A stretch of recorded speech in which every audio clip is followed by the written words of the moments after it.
Ini semakin memperkuat logika patron dalam demokrasi Indonesia. Dalam arti ya, oke, kita bisa eh, berbuat ataupun melakukan tindakan-tindakan yang mungkin merugikan selama kita berada dalam jaring penguasa, ya tidak masalah.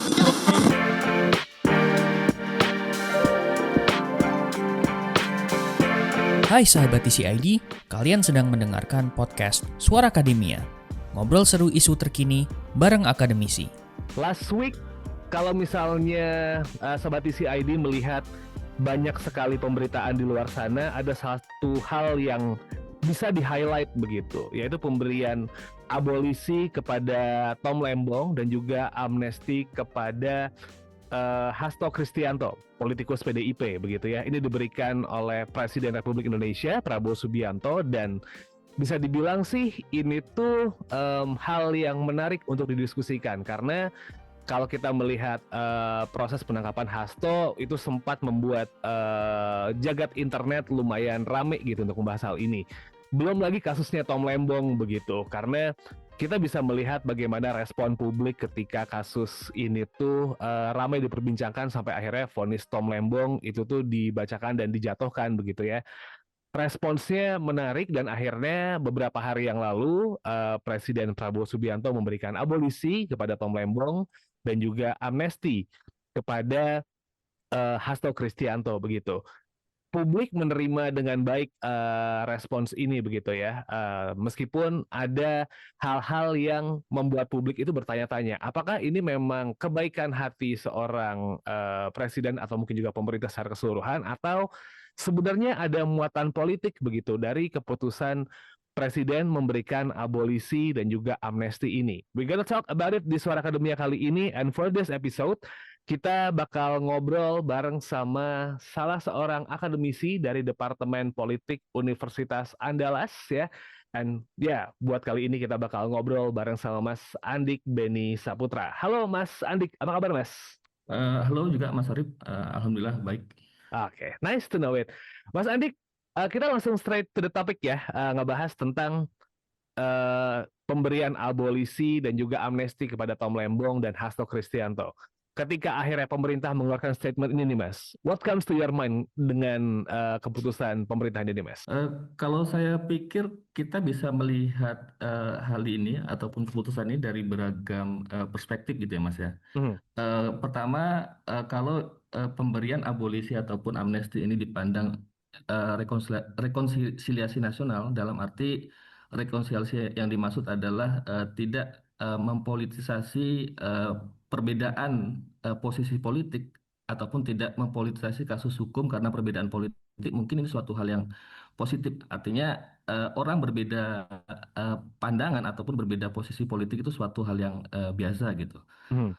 Tapi kalau kita melihat misalnya abolisi ini ataupun amnesti ini dipandang dari aspek mungkin yang lebih presiden ingin menunjukkan power misalnya, Hmm. misalnya karena presiden punya kuasa yang besar, dia bisa dalam arti yang seperti banyak diberitakan oleh media, karena presiden juga menguasai ataupun punya kuasa untuk menggerakkan perangkat-perangkat negara misalnya, dan ini menunjukkan power ataupun kekuasaan dari presiden. Tentu ini suatu hal yang berdampak buruk gitu, bukan Hmm. berdampak buruk dalam arti bukan hanya pada penanganan korupsi, tapi juga dalam arti tata kelola pemerintahan dan juga demokrasi gitu.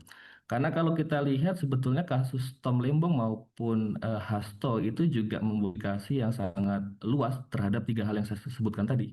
Hmm. Dalam artian, kalau mungkin pakar hukum melihatnya dalam arti penegakan presiden buruk terhadap penegakan korupsi, tapi kita di saat yang sama itu juga bisa melihat menjadi presiden buruk dalam artian tata kelola pemerintahan dan juga demokrasi. Maksudnya gini, eh, terkait tata kelola, Tom Limbong ini kan kasusnya terkait kebijakan gitu.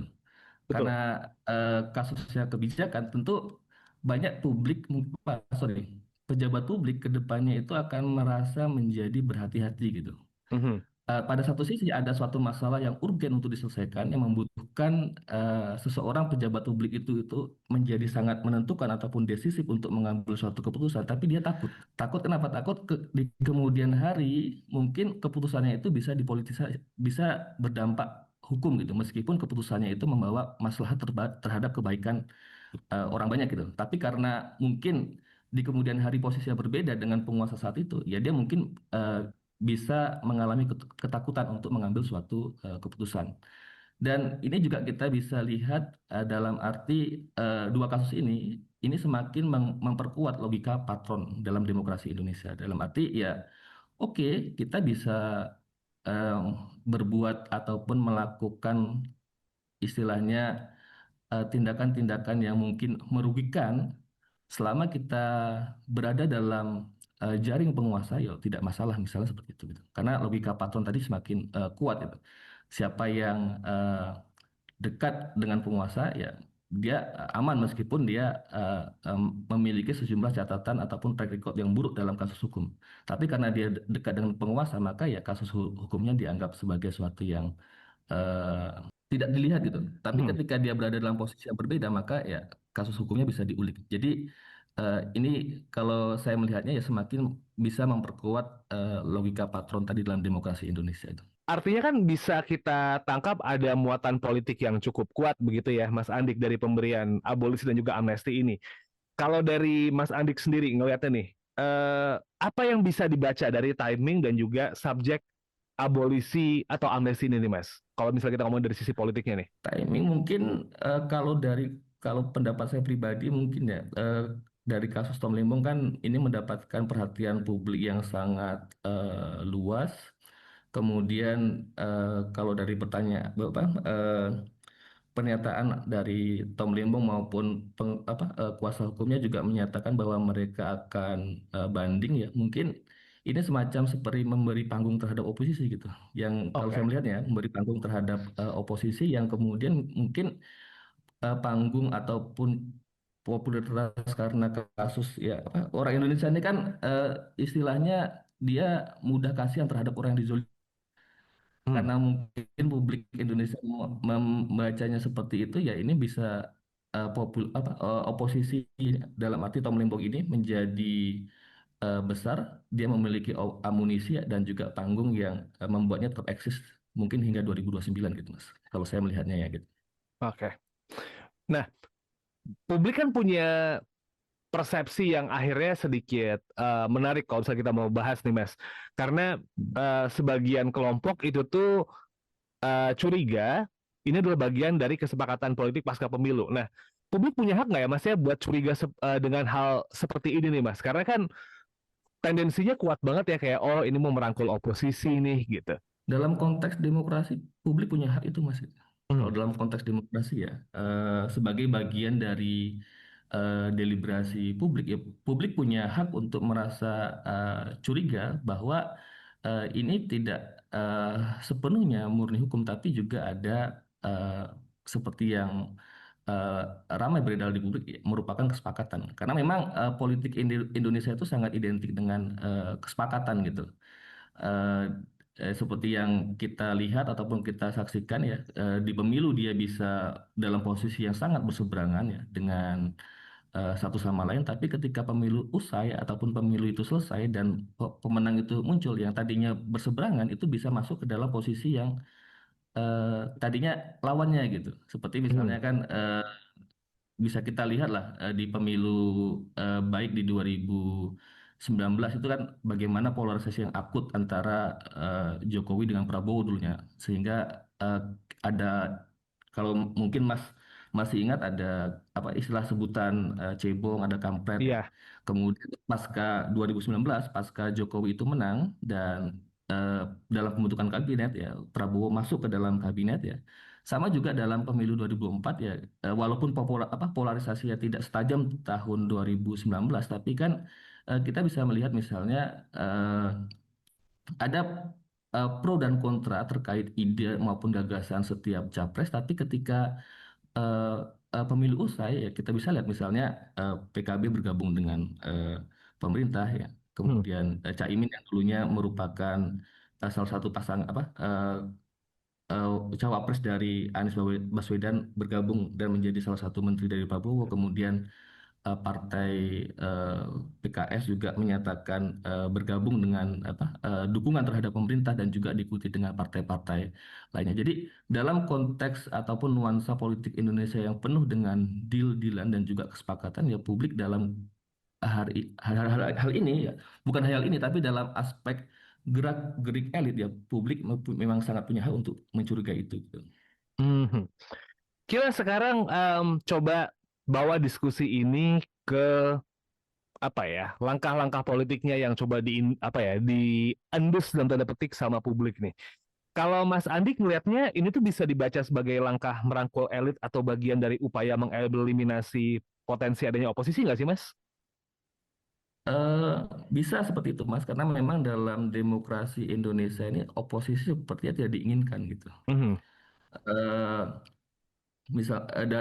Selama 2 dekade, dari 99 sampai sekarang, kita kan tidak menyaksikan adanya suatu kekuatan oposisi yang solid gitu, mhm, yang ketika dia setelah pemilu, ya ketika setelah pemilu itu selesai, ya pemenangnya keluar, kemudian kabinet terbentuk, dia menyatakan dirinya sebagai pihak oposisi. Kita tidak menyaksikan itu gitu. Dan mhm.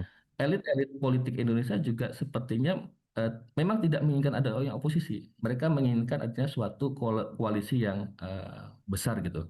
Dan fenomena ini juga sudah tercatat ataupun sudah banyak penelitian yang melihat ini sebagai bagian dari berbagi kekuasaan ataupun power sharing gitu.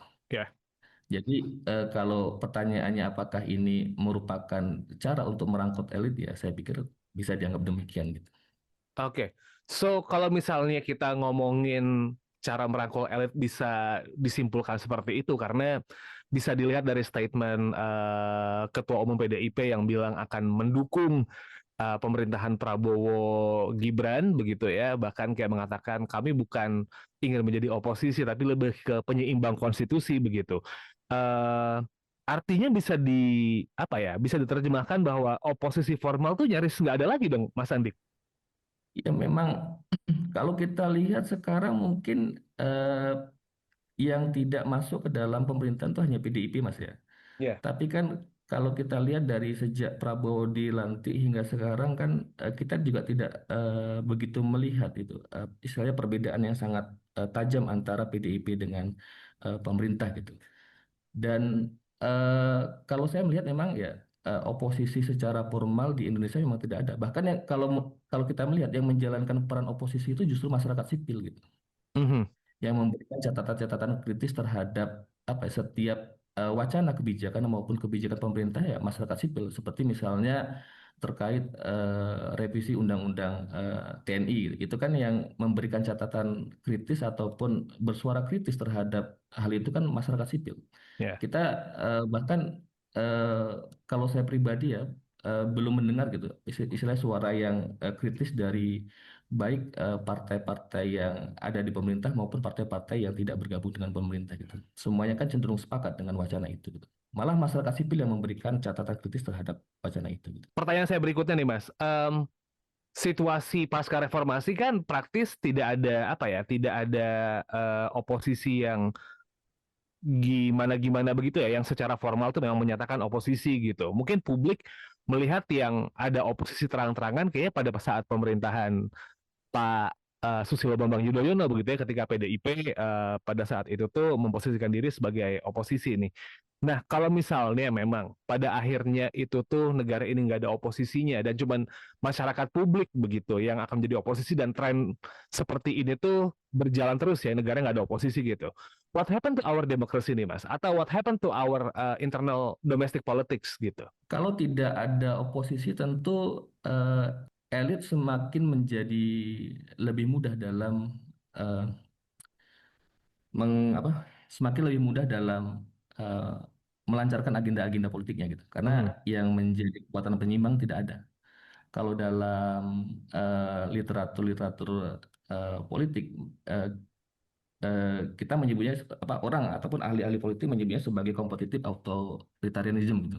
mhm, Satu sisi dia punya menjadi negara demokrasi dalam arti pemilu masih eksis, tapi esensi demokrasi itu tidak ada gitu. Demokrasi hanya menjadi eh, sarana untuk memperoleh legitimasi siapa yang akan memimpin berikutnya gitu. Oke, Nah, terkait oposisi di Indonesia, selain oposisinya itu eh, lemah bahkan cenderung tidak ada, gitu. Selain itu, oposisi di Indonesia juga tidak mendapatkan insentif gitu, Mas, ketika mereka mendeklarasikan dirinya sebagai oposisi gitu.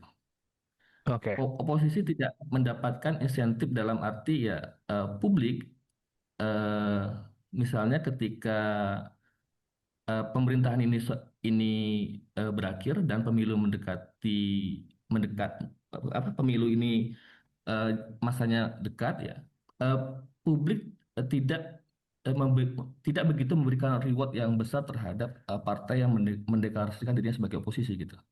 Malah publik itu juga cenderung masih tetap memilih partai yang identik dengan penguasa gitu. oke, Dan satu sisi selain publik apa insentif dari publik itu eh, tidak begitu besar ya, insentif secara finansial ketika dia berada dalam posisi luar pemerintah juga tidak begitu besar gitu. Persoalan salah satu persoalan kenapa partai-partai di Indonesia ini tidak mungkin secara terang-terangan mendeklarasikan dirinya sebagai oposisi karena mereka eh, bisa dibilang memiliki kekuatan finansial yang terbatas gitu. Nah, oke. ketika mereka berada di luar pemerintahan tentu eh, tentu eh, proyek-proyek yang istilahnya bisa dimanfaatkan gitu ya dari negara yang bisa dimanfaatkan untuk memelihara konstituen mereka, mereka tidak bisa memanfaatkan itu. Kenapa? Karena mereka tidak menjadi bagian dari kekuasaan. Nah, jadi salah satu ataupun alasan lain kenapa oposisi ini tidak muncul ya insentif dari publik yang sangat tidak begitu kuat ya. Dan kedua ya, mereka juga membutuhkan kekuatan apa membutuhkan aspek ataupun unsur finansial dalam arti proyek-proyek negara yang bisa mereka manfaatkan untuk memelihara konstituen mereka. Nah, kalau oposisi tidak ada tentu ya eh, demokrasi kita ya ya akan begini-begini saja gitu. Mhm. Dalam arti ya tidak akan bergerak kepada arah konsolidasi demokrasi. Dalam arti sangat besar kemungkinan demokrasi kita kalau sekarang kan istilahnya ada democratic backsliding ataupun kemunduran demokrasi gitu. Tapi mungkin saja bisa mengalami arah pembalikan kepada otoritarianisme gitu. Karena demokrasi di Indonesia ini sangat bergantung kepada figur utamanya.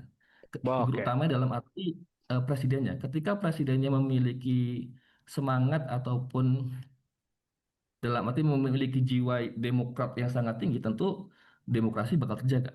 Tapi ketika presidennya ini memiliki tendensi otoritarianisme ataupun otoritarianisme, tentu demokrasi menjadi dalam kondisi yang bahaya. Kenapa? Karena eh, aturan-aturan ataupun rambu-rambu demokrasi bisa dia tabrak atau bisa dia langgar demi menjaga eksistensi kekuasaannya gitu.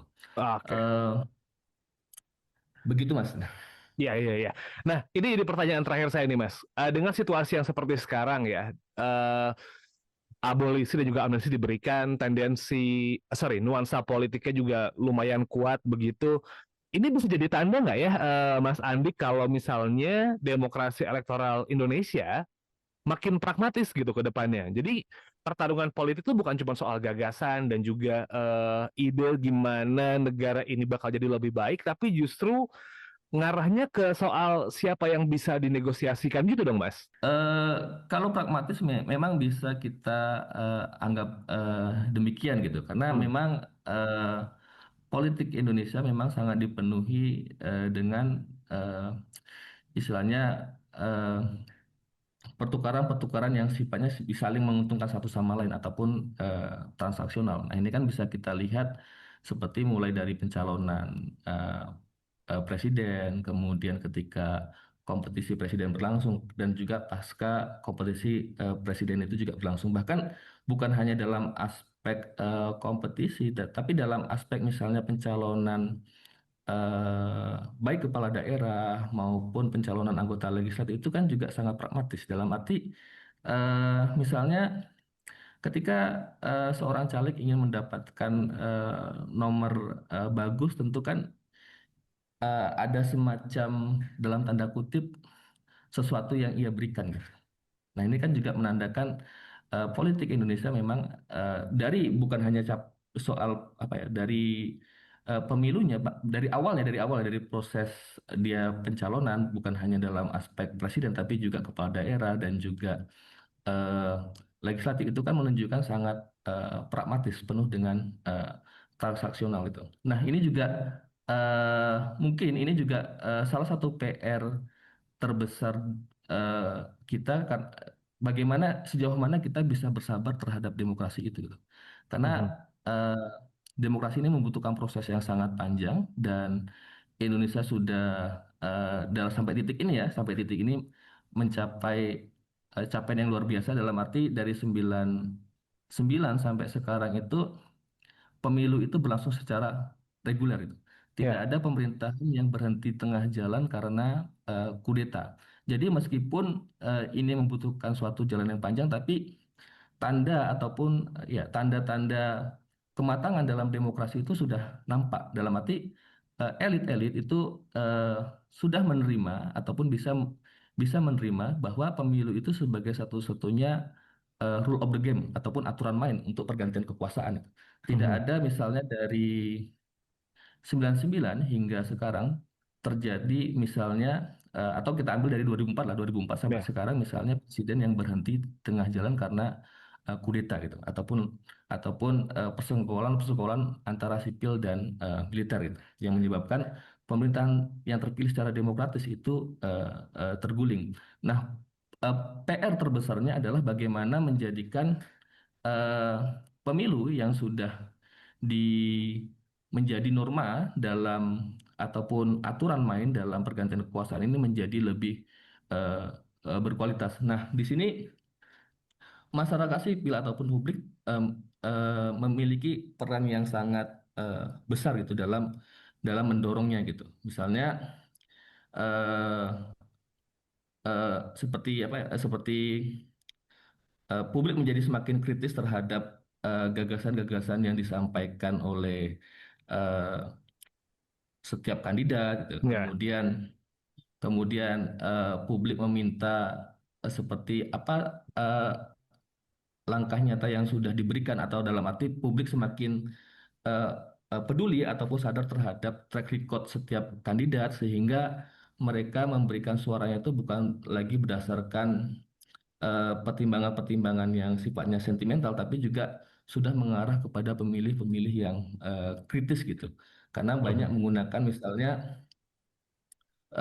catatan-catatan kritis terhadap dari aspek misalnya kebijakan, kemudian dari aspek eh, eh, platform kebijakan, kemudian aspek kandidat tadi gitu sebagai salah satu rujukan ataupun dasar yang mereka gunakan untuk memilih pemimpin. Nah, kalau saya pribadi itu mas PR-nya. Oke. Ini suatu PR yang panjang, bagaimana pemilu yang tadinya ini sudah menjadi norma ataupun kesepakatan kita bersama, kesepakatan elit bersama itu menjadi lebih berkualitas. Dan memang publik punya peran besar untuk mendorong pemilu itu menjadi lebih berkualitas. Karena eh, partai politik ataupun kandidat itu membutuhkan suara Ya. publik untuk meraih kekuasaan. Nah, ketika publik ini tidak aware ataupun mudah diarahkan oleh istilah isu-isu yang ataupun ya isu yang sifatnya sektarian ya tentu eh, kita tidak bisa berharap banyak gitu terhadap demokrasi. Tapi kita melihat sejauh ini kan publik ya sudah cerdas dalam melihat eh, arah ataupun gerakan ataupun visi ataupun platform kebijakan yang ditawarkan oleh para setiap kandidat. Mhm. Oke, baik. Intinya adalah ketika berbicara soal kasus pemberian amnesti dan juga abolisi ini tuh ketika memang muatan politiknya kental, ini bisa jadi upaya pemerintah untuk menihilkan oposisi dan justru malah nanti di ujung akan membahayakan demokrasi kita, gitu ya, Mas Andik ya? Bisa kita anggap demikian, Mas. Tapi ini juga menjadi apa ya? Saya pikir eh, Presiden Prabowo seperti kalau merujuk pada pernyataan saya tadi bahwa demokrasi di Indonesia sangat bergantung kepada figur sentralnya dalam arti Betul. figur presidennya. Ini juga bakal menjadi tantangan besar bagi Prabowo ya. Apakah dia bisa menunjukkan dirinya sebagai seorang demokrat ya, menepis tudingan yang diarahkan pada dirinya eh, bahwa dirinya adalah seorang yang otoriter ya. Ketika Prabowo misalnya bisa menjamin ya, misalnya meningkatkan kualitas demokrasi dalam arti dia memberikan ruang terhadap oposisi gitu. Kemudian dia tidak menggunakan hukum sebagai alat untuk menundukkan oposisi ya. Ataupun dia memberikan ruang yang sangat bebas terhadap masyarakat sipil untuk melancarkan ataupun memberikan kritik terhadap agenda-agenda kebijakan ataupun wacana maupun kebijakan yang ia buat ya, ataupun program-program unggulan yang ia buat ya. Kemudian ketika dia juga istilahnya tidak melakukan kriminalisasi terhadap lawan politik, saya pikir ini akan menjadi kredit yang sangat besar terhadap Presiden Prabowo dan juga sekaligus menjadi eh, secercah harapan bagi masa depan demokrasi Indonesia gitu. Intinya Prabowo saya pikir eh, sebagai figur sentral ini pilihan itu ada di tangan dirinya gitu. Apakah dia akan membawa demokrasi Indonesia ini ke next level atau dia justru akan membawa demokrasi ini pada resesi ataupun erosi yang semakin dalam gitu. Oke. Diskusi yang menarik sebenarnya Sobat Isi ID mengenai situasi yang sekarang gitu ya. Hopefully diskusi dan juga obrolan aku sama Mas Andik ini bisa ngasih perspektif baru begitu tentang situasi politik, especially terkait dari pemberian abolisi dan juga amnesti ini. By the way, Mas Andik, kita sudah at the end of the road gitu dari obrolan kali ini. Thank you so much Mas Andik. Tapi sebelum kita tutup, ada lagi kah yang mungkin sempat kelewat buat disampaikan nih Mas Andik terkait isu ini nih Mas? Oke, saya pikir semua pihak ya bukan hanya elit tapi juga publik dan utamanya masyarakat sipil ini mempunyai andil dalam penguatan demokrasi Indonesia. Dan saya pikir catatan-catatan kritis publik terhadap kedua kasus ini, terutama misalnya kasus Tom Limbong ya, yang dimana publik ini memberikan catatan-catatan yang sangat bernas sehingga eh, menjadikan kasus ini sebagai suatu perhatian yang kemudian menggerakkan, kalau kita melihatnya dari aspek yang positif, menggerakkan presiden untuk memberikan abolisi terhadap kedua tokoh yang katakanlah menjadi korban dari kriminalisasi politik tadi ya. Ini menunjukkan bahwa demokrasi itu bukan hanya di tangan elit gitu. Tapi Ya. publik itu juga memiliki kontribusi besar terhadap penguatan demokrasi. Oke, elit bisa punya wacana dan juga punya kekuatan untuk meloloskan suatu kebijakan, tapi eh, publik ya, terutama masyarakat sipil itu juga punya catatan-catatan kritis yang bisa digunakan untuk ya memberikan koreksi terhadap kebijakan itu ataupun merubah kebijakan itu menjadi kebijakan yang bermanfaat ataupun memberikan dampak ataupun kemaslahatan terhadap seluruh rakyat Indonesia, bukan hanya yang menguntungkan segelintir elit. Jadi walaupun elit punya kuasa, tapi dalam demokrasi publik juga punya suara untuk menentukan kemana arah demokrasi itu. Apakah publik akan mendorong bisa mengarahkan demokrasi itu ke next level dalam arti konsolidasi demokrasi, atau publik ini bisa semakin memberikan kontribusi terhadap semakin merosotnya kualitas demokrasi Indonesia. Itu penutup dari saya, Mas. Kalau begitu, Sobat Isi ID, thank you so much for listening this episode. Saya Muhammad Syarif would like to say thanks yang sudah mendengarkan episode ini. Semoga semua kegiatan kamu lancar begitu ya. And don't forget to listen our next episode di Suara Akademia. Jangan lupa follow di Spotify atau juga di YouTube Music dan kasih rating apa ya, sebaik mungkin menurut kamu. Kalau emang bagus kasih bintang 5, kalau emang nggak suka boleh kasih bintang 1, dan kalau emang pengen ikutan diskusi dan ngasih pendapat kamu bisa join di kolom komen. I'll see you next episode. Have a nice day, Sobat Isi ID. Wassalamualaikum. Kalian telah mendengarkan podcast Suara Akademia, ngobrol seru isu terkini bareng akademisi.